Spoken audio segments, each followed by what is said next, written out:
Hello and welcome to today's video. If you're new here, hi, my name is Shiro. Today we are going to be cooking pasta, veg and sausages. However, we are going to change the recipe for last week a little bit. I said you can use a whole chicken and this is what I used here. Using ingredients from last week, you can check the link for the video if you missed it up there on the top right corner. This was baked for 1 hour 30 minutes. However, on the 1 hour 20th minutes, it was removed from the oven and this too was drained into a sufuria.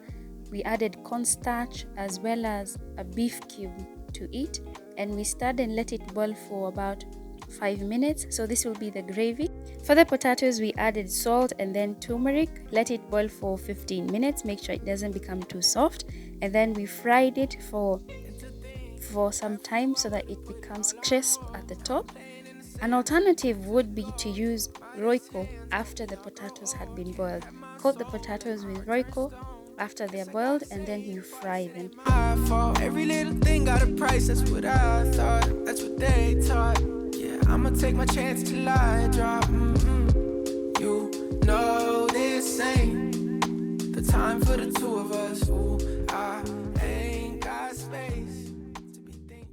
Today's video we're going to be making macaroni, and for that we'll need 1 onion, 3 tomatoes, 3 to 4 carrots, 3 courgettes, 3 bell peppers, sausages. These are 12 sausages, each diced into 4, and we're going to be needing macaroni, 500 grams, and this would be a meal for 4 people. Let's get on to it.